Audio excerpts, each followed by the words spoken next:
All right, we're going to go ahead and get started this morning. Good morning, everybody. My name is Pat Kane, Public Programs Visitor Services Coordinator here at the Museum of the Grand Prairie, part of the Champaign County Forest Preserve District. And we are here this morning for our Ask a Curator Day live Q&A session, where we will be joined by a special guest in just a few moments. Before we bring him on and get started, just a few housekeeping items and some other items I wanted to mention to you all.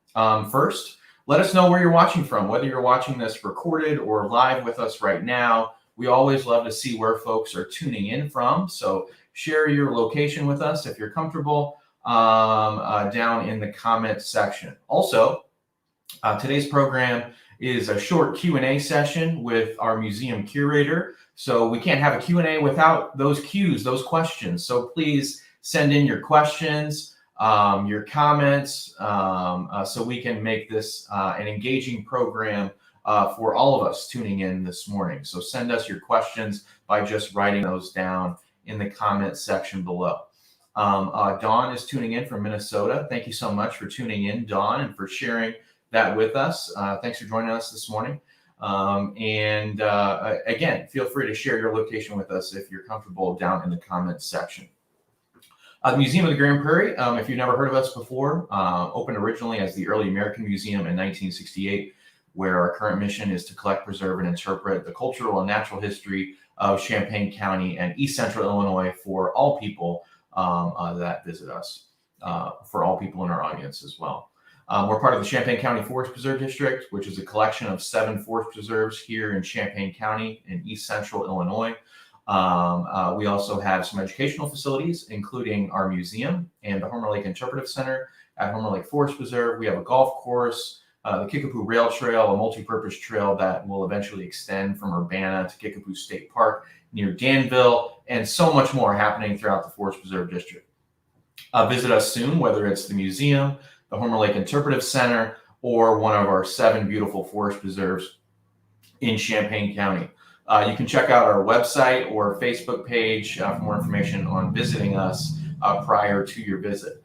To learn more about everything happening throughout the Museum of the Forest Preserve District, you can visit our websites at museumofthegrandprairie.org or ccfpd.org. You can also find us on Facebook, Twitter, Instagram, and YouTube. Again, let us know where you're watching from by writing that down in the comments section below. And also send us your questions. Got some questions coming in already, so thank you so much. Send us your questions down in the comments section below for this Ask a Curator Day here, Wednesday, September 15th. All right, let's bring on our special guest for this morning, Mark Hansen. Hey, Mark, can you hear me? Sure can. Hey, Pat. Good morning. Hey, good morning. Thanks for joining us this morning, Mark. Really appreciate you taking time out of your day to join us for this virtual program, and looking forward to hear some more from you on some of these interesting questions that we may get on Ask a Curator Day. So with that, let's jump into today's program with our first question for Mark. Let's learn, who is Mark Hansen? Mark, you want to tell us a little bit about yourself, what you do here at the museum? Sure. I'm Mark Hansen. As Pat said, I'm the curator here at the museum. And basically what that means is I take care of all the collections and exhibits. I think that's the easiest, kind of the easiest summary of what I do. So that includes things like new acquisitions, artifact care, collections management, exhibit research and development, sort of all of those things that go into an organization having collections and exhibiting collections. And Mark, how long have you been here? Remind me how long you've been here with us. Yeah, I've been here at the Museum of the Grand Prairie for about 5 years. Okay, cool. And do you mind sharing what you did prior to your education, prior jobs? Sure. So education-wise, I have an undergraduate degree in earth science geology with minors in anthropology and history. And I also have a master's degree in anthropology with a historic archaeology emphasis. I've been doing collections management work in museums and other collecting agencies for a little over 25 years. Before I came to the Museum of the Grand Prairie, I was the curator at the Chanute Air Museum for 11 years. And before that, I worked in an archaeological repository in Wyoming for several years. Cool. Well, thank you, Mark. Thanks for telling us a little bit about yourself, and again for joining us this morning. Let's start with. It seems like a basic question, but maybe a little difficult for you. But we got a question from Elizabeth on Instagram yesterday. She wants to know, what is your favorite piece or artifact in the museum's collection here at the Museum of the Grand Prairie? Boy, yeah, I can't answer that. The collections here have so many incredible artifacts from all different artifact types. We have some fantastic archival material that is pretty darn cool. A lot of primary source material, the Busey letters, the Hoskins archive, that are all just remarkably valuable and incredibly interesting. Artifact-wise, again, we have, as a local history museum, we have a little bit of everything. So there's just so many fascinating artifacts with so many fascinating stories. It's hard to pick one. I do sort of gravitate more to some of the industrial artifacts, some of the farm equipment, tools, those sort of things. That's just sort of some of my inherent interest, I guess. But to pick one, can't do it. We've just got too many great things. And to pick from, Mark, can you share with the viewers about how many artifacts or catalog records we have in the museum's collection? Yeah, so three-dimensional objects, artifacts, things that you can pick up and hold. There are thousands. I believe our cat records are, oh boy, caught me off guard here. I think it's over three. Boy, thousands of three-dimensional artifacts. I'm not going to even hazard a number since I didn't look it up. But archival material, Hoskins archive alone is, boy, cubic feet upon cubic feet. Photographs, probably number in the thousands.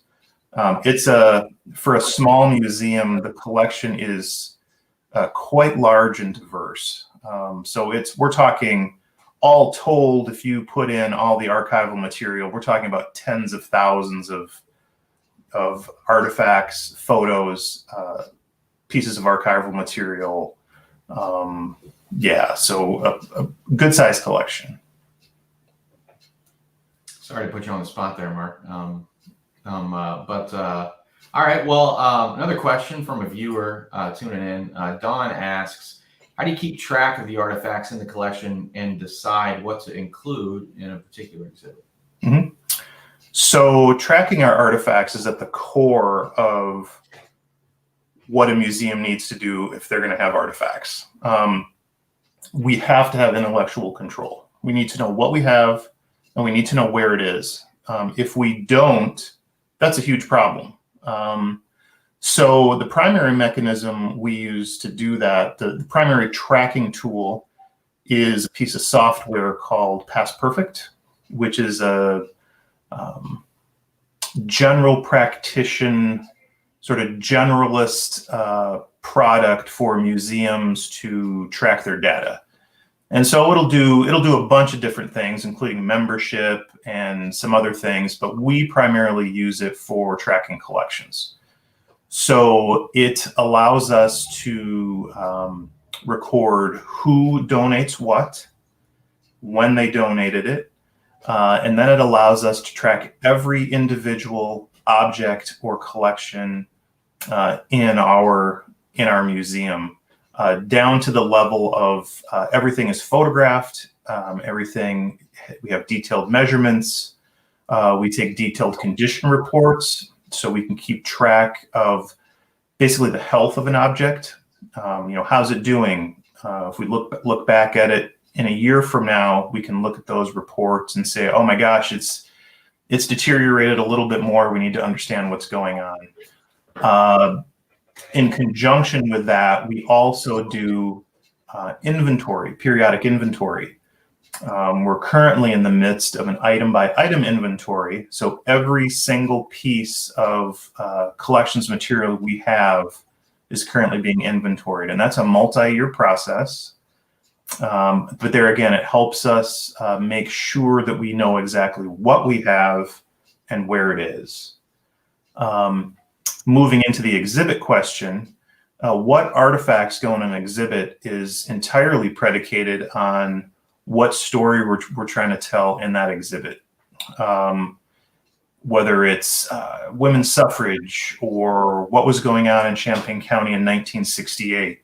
Once we sort of know the parameters, what the story is we want to tell, we can then leverage Past Perfect to help us locate artifacts that would be relevant to those exhibits. Again, so we know where they are, what condition they're in, and also when an object goes on exhibit, Past Perfect also tracks that for us. So if we're looking for an artifact, we can tell if it's in storage, if it's on exhibit, what exhibit it's in.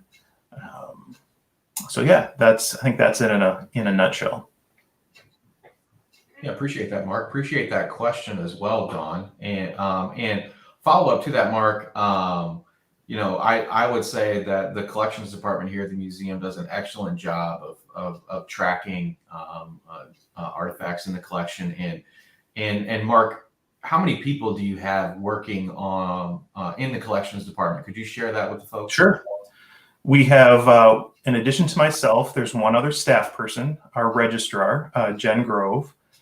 She is only part-time, but her job as the registrar is one of her primary duties is to keep track of where everything is and to process in new collections that come into the museum. So again, that they get into our system and that they're trackable.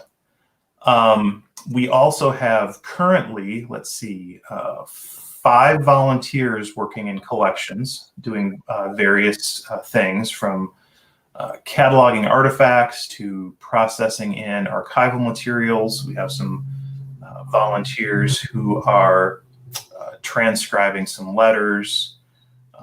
And we're also wrapping up 2 internship projects. So quite a few people, but in terms of the folks who sort of have the responsibility for the museum, there are only 2. Quite a large job for a small amount of folks working on it. And again, I think you all are doing an excellent job at it. However much that means coming from just measly old me. Anyways, again, thanks, Don, for that question. Keep those questions coming in. Again, jot those down in the comments section. Would love to get some more questions from you viewers out there. Okay, Mark, next question.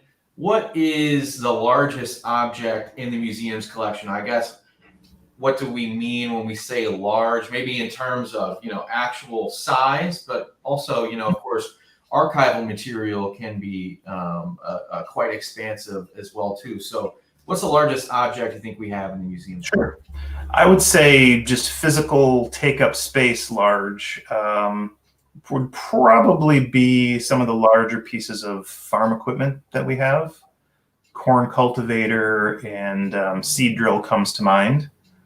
If we're talking about weight, we actually have it's a sign from a cemetery, a Champaign County cemetery that is solid concrete.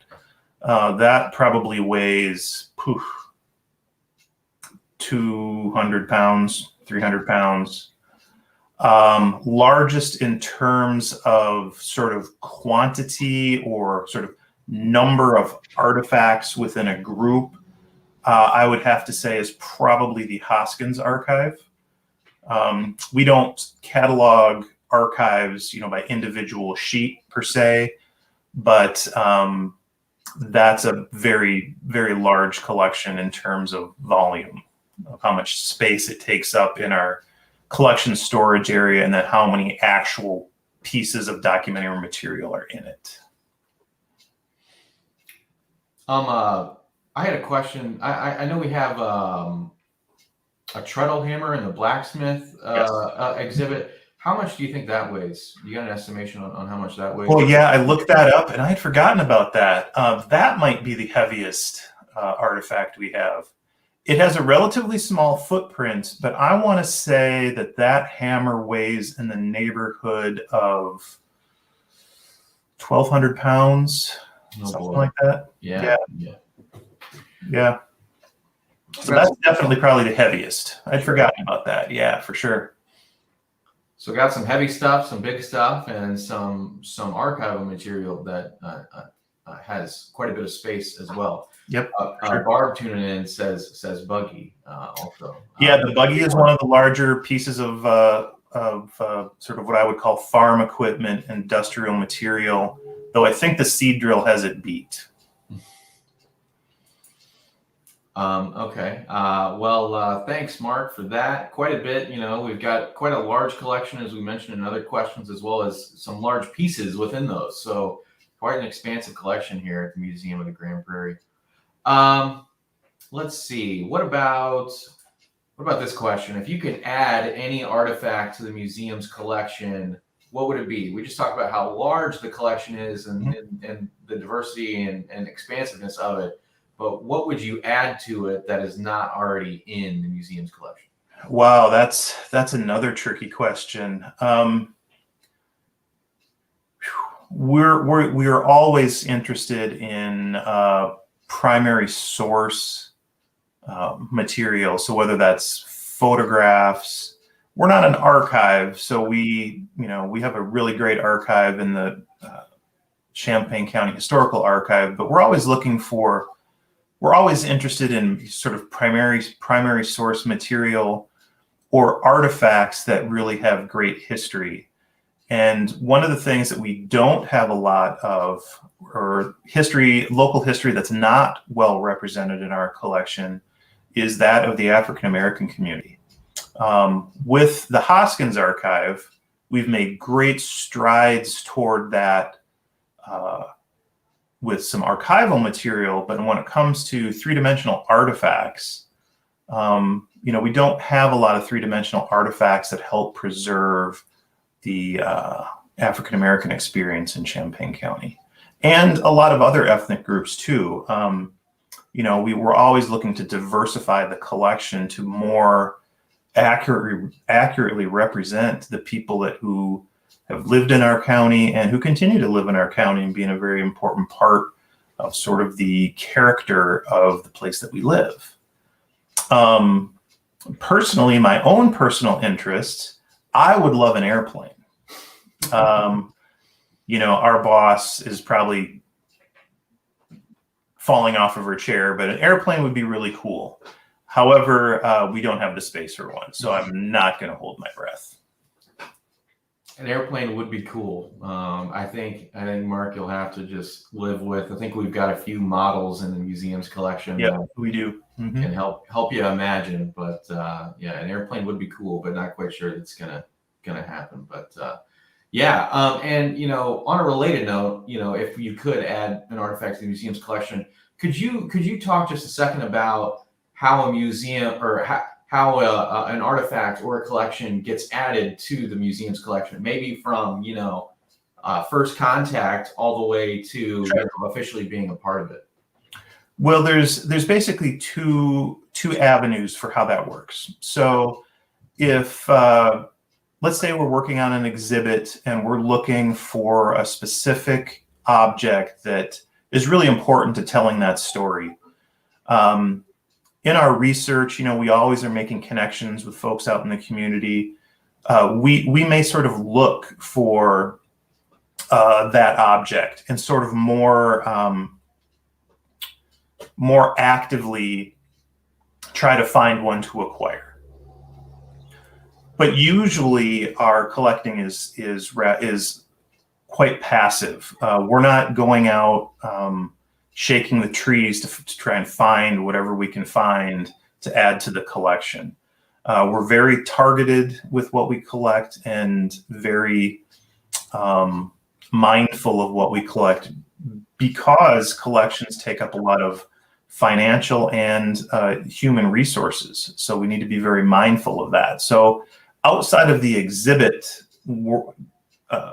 scope, where we might be more actively looking for certain things to add to the collections, usually folks come to us. They'll call or email. Folks might be downsizing, cleaning out attics, basements. An individual in their family may have passed away, and they have things that meant something to their family, but they need to move them along. So most of the collections we get come in that more passive manner, where people reach out to us with objects that were important in their lives, and they want to see those preserved with the capacity that we have to do that. Thanks for that, Mark. And if, as Mark mentioned, if folks are interested in, looking to make a donation to the museum, give Mark a call or shoot him an email, and he could talk to you more about that process in the donor process. Mark, again, another follow-up question. Any recent additions to the collection that you want to mention that have just made that have just recently been added to the museum's collection? Wow. Yeah, boy, we usually have a steady stream of new acquisitions. One of the things that's in the process of going into the collection is actually some oral history interviews that we collected with the help of an intern, and they're from some folks in the African American community in Champaign-Urbana. So we're excited to have those and get those processed in. Some of the recent things we've acquired,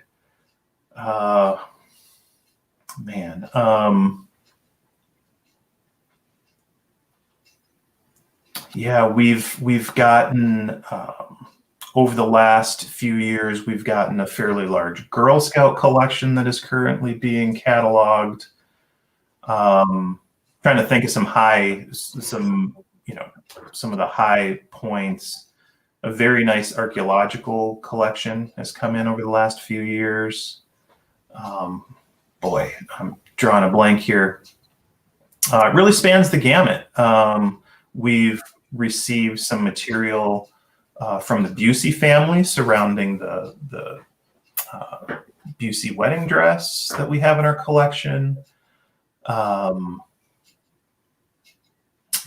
got a great early console TV that was donated to us, I think 2 years ago. That is the largest, we believe it is the largest single production piece of Bakelite that was ever made. A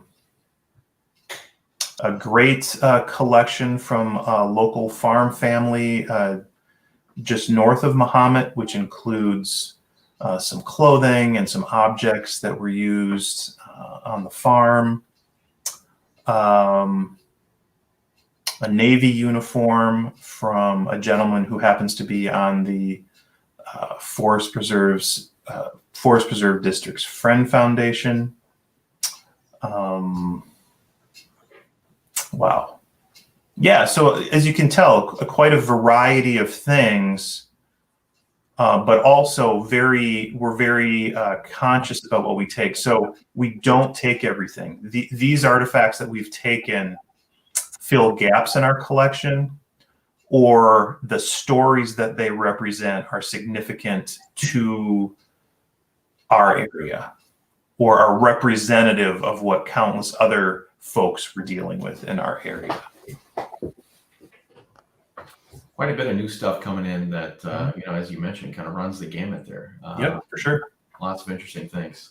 Running out of time here. Got a few more minutes. If you have some questions, again, please send those in the comments down below.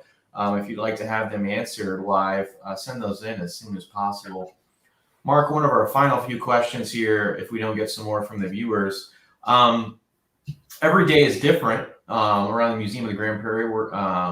This job keeps us on our toes, but I love it. I enjoy it. And Mark, what's the strangest thing that has happened at the museum since you've been working here? I had a lot of interesting experiences take place over the course of my time here in the short 4 years that I've been here. But Mark, any strange occurrences here at the museum that you'd like to share with the audience that you can think back on?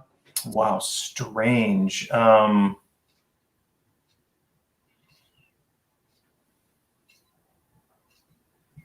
Boy, that's sort of a loaded question. I guess define strange. Yeah, I guess, anything out of the ordinary, particularly, extraordinary that's happened on a day from a supernatural standpoint, no. I haven't run into any ghosts or anything like that. I wasn't asking anything about that, an odd thing that happened a couple of weeks ago, I was sitting at my desk and the transfuser over the light fixture above my desk fell out, hit my desk, broke the transfuser. Strange. Nothing jumps out at me as being overly strange, I guess. Outside of normal everyday life. I guess you just expect the unexpected. For sure. You're strange. Yeah, for sure. All right. Well, I seem to be running out of time here, Mark. But I appreciate you taking the time out of your day today to answer some questions for me, and I had a question from a viewer as well. And if you are watching this at a later time, feel free to send in a question in the comments. Do our best to address those as best as we can. But I want to thank everybody for watching. I want to thank Mark again for joining us for this Ask a Curator Day. And I hope you all will, if you're local, visit us soon here at the Museum of the Grand Prairie. Visit a local forest preserve here in Champaign County. Or again, find us with another future program or other happenings on our website or social media pages. So for us here at the museum, until next time, and we'll see you.